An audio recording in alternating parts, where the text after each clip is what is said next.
Earlier this week, the Alberta government put out a press release talking about changes to its industrial emitters carbon tax, which is called TIER, T-I-E-R.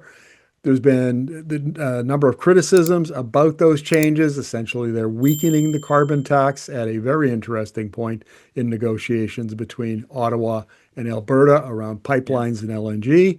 So, to unravel the changes that Alberta is making, we're going to talk to Dave Sawyer, energy economist. Welcome to the interview, Dave. Yeah, Markham, thank you for having me again. This is fun. Well, we've talked about TIER in the past, Yeah. and so the headline here is that the tax is not working as designed. The headline price is $95 a ton. Now that's been frozen, but because of the problems with the carbon trading market, the actual price is now down to like 10 or $15. Correct? Yeah, I think the headline is market reacts through further crash price, right? That's really all you need to know is that the market has spoken. Well, okay. So what exactly did Alberta do to TIER? Yeah, I mean, these are complex systems. They're not, unfortunately, they're complex systems. It's not the carbon tax you and I used to pay.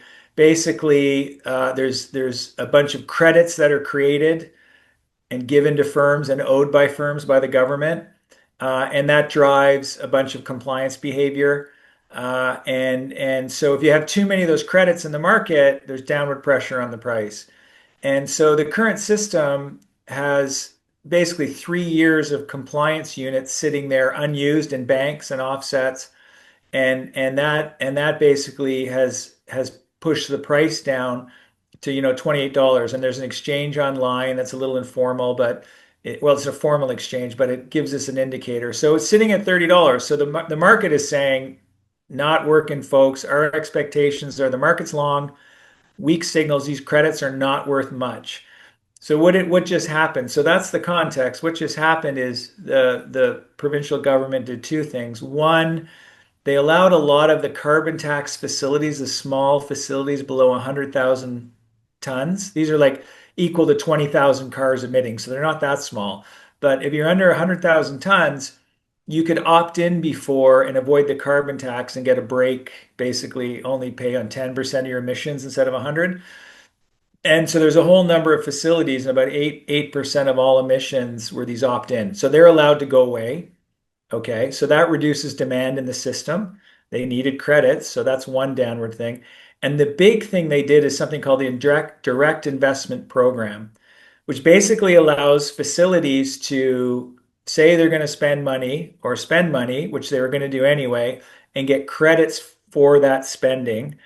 And then when they reduce their emissions, they would also reduce their obligations later on, which would reduce demand. And so what this has done is it's basically said liquidity in the market is now gone. No one's going to build new offsets, and all the industries are basically putting money into their own little holding accounts. And Ontario is doing this right now, actually. And we know from Ontario, it's shut compliance behavior down and certainly trading a lot. So it's a little complex, but basically the market said, okay, these units are now 10 to 15 bucks on a headline price of 95 and rising. Okay, so let's talk about the investment program. So the problem, because the tier was intended for to incentivize companies to invest in things, and I'll Yeah. use the example of Suncor's base mine boilers, where they make a lot of steam for their oil sands extraction, and they shifted from pet coke, which is incredibly carbon intensive, to natural gas, and it was made more efficient, and it lowered their costs, and it lowered their emissions. And Yeah. so, but they only got to count it once, right? Under the old system, Yeah. whereas under the new system, they could count it twice. Have I got that correct? Yeah, twice. And it's not as transparent, right? Because the emissions are known and the investment's not known, the size of the investment. So we can track emissions, and then you just track that against their standard or their target, their actual emissions against their emissions limit, the maximum they're allowed, and you just do the math, and this is what you owe. Now it's all going to be very unclear. It's going to be very even more opaque, And it's literally trust us. This is what happened, and this is what's going to happen.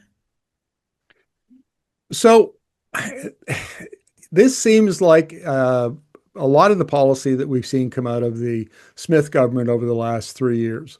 It is, the headlines that that shout at you out of the press release don't match what's actually happening in the regulatory change. So Yeah, if I understand this correct, so we got double counting, we have weakening of the carbon price signal, which may in fact be zero if if it's a worst case scenario. yeah, Now we've got regulatory complexity, and we don't more. know if, in fact, this agreement, if the changes put the province out of compliance with the equivalency agreement they have with Ottawa. Yeah. So that's really the big question. So what will Ottawa do here? Because there is a benchmark standard that the all the provincial systems have to meet. And the feds are in the middle of updating that, and they have to assess all these design changes against that. And as I said, Ontario's already done this, right? And they sort of set a precedent a year ago, setting this thing up. And it's basically a separate little financial account that the industry pays into, and they can access later to pay to basically pay, like it's a compliance payment to pay for. Or in this case, they can earn credits for investment that happened, and it's not actually dollar flows. It's like, oh, we this is what we spent, and it's an approved project. So it's opaque.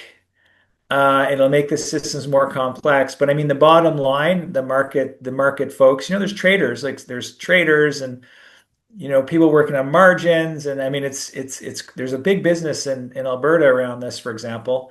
And they've basically said this is going to knock out demand in a big way.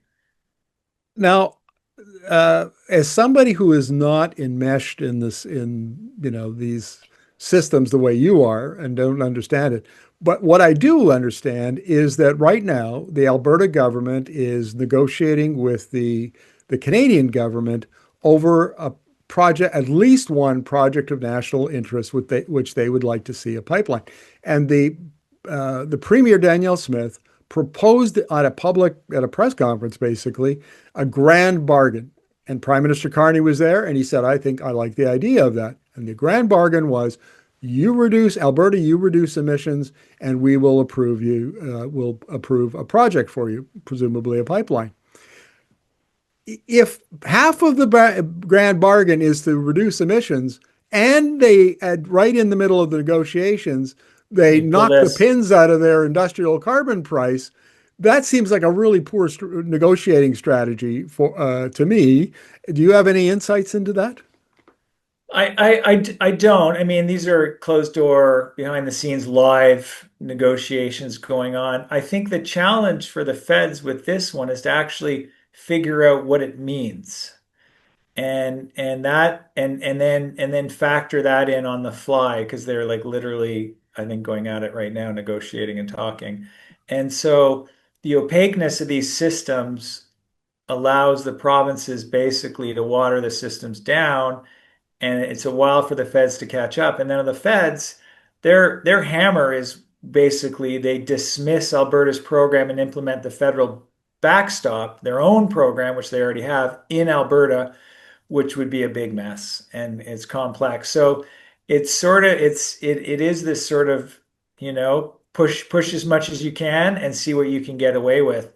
And so that's really where I am. I'm like, okay, clearly they're pushing here. Clearly there's a weakening in the system. What are the feds going to do?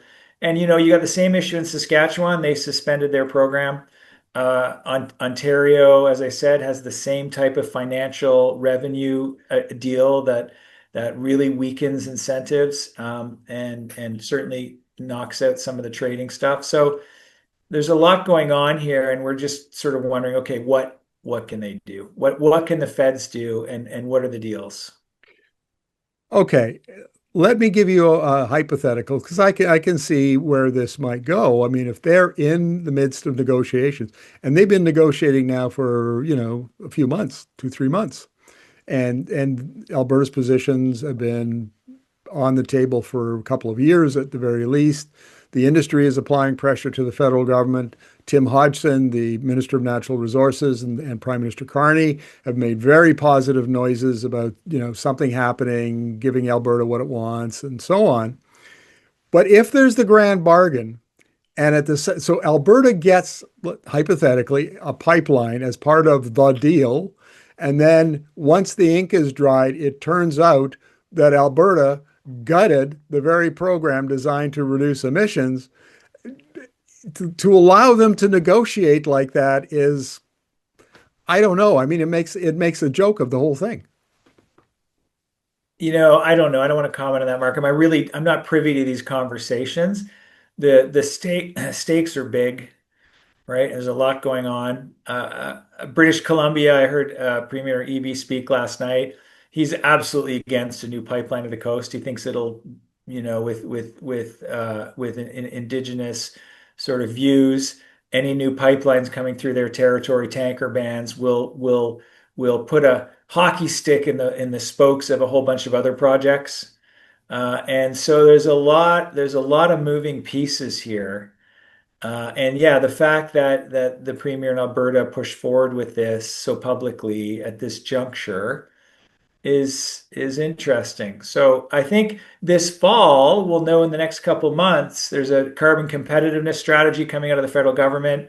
We'll get the additional list of projects, and the federal government has to have an emission reduction plan update published before the end of the year.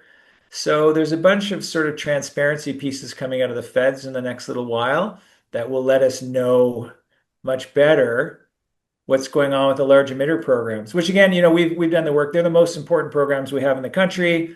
They set long-term investment signals. They're more or less dealing with competitiveness. Right now, some industries, steel, aluminum, autos, forestry, are under the gun with Trump. So yeah, let's look at helping them out. But having a policy bonfire right now is not a great idea because we need these policies in the long term. Yeah, because I mean, why do we have targets and policy? Last point, Markham. Why do we have these things? Ask yourself. We have these things to avoid emissions going into the atmosphere that result in more wildfires globally and at home, and more storms. And so every ton avoided emissions matters. So hitting the target, not great, but at the same time, destroying your policy and taking the foot off the gas, the long-term gas, that is really the challenge here. Well, let me respond to that. I mean, all you have to do is look at American Energy Secretary Chris Wright, who comes from the Texas oil and gas industry, and he says very clearly, yeah, climate change is a crisis, but we've got half a dozen over here that are worse. So we're not going to worry about climate change. We're just going to go on, and we've got other problems to solve. This is a minor one. Deal with it off the side of my desk. Well, I can Did you see tell the you. nature? Oh, sorry, go ahead. I can tell you, Dave, because I plugged into this conversation, Yeah. is that a lot of the oil and gas industry and much of the current government, particularly the political component of it, agree with Wright. And so they don't have a problem with gutting the large emitter carbon tax because competitiveness is way up at the top of their priority list, and climate change is way down at the bottom.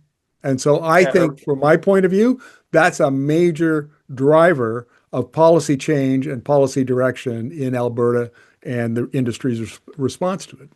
Yeah, let's reframe that a bit. So competitiveness, these programs are more or less in normal times are addressed. They're designed to address competitiveness. Why does Alberta have this program? It's 20 years old. It's been doing more or less driving investment with pretty good signals, not great, but good signals. Hasn't gone away. So it's addressing competitiveness. Now it's about profits. It's really about every penny matters.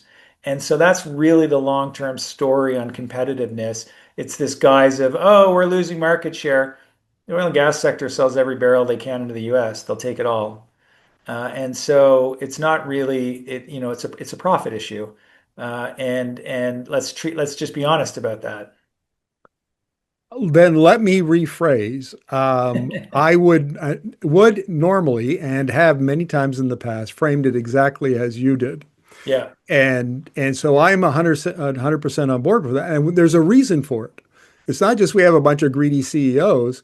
The issue is that the industry for the last, I don't know, 3, 4, or 5 years has been under tremendous pressure from investors to increase their return in the form of higher dividends Yeah, and more share buybacks. And that pressure, literally, they want, the investors want 100% of an oil yeah, company's free cash flow, everything beyond, operating expenses. yeah, And and that's where it's coming from. yeah. No, that's fair. It's fair. So so We could go on all anyway, day, couldn't we? this is complex. I agree with you. And so we're going to revisit this in the coming months because this is a big story and it has lots of implications. So, Dave, until the next time, thank you very much for this one. We'll be talking to you soon. Talking to Pleasure, you Markham. soon. Thank you.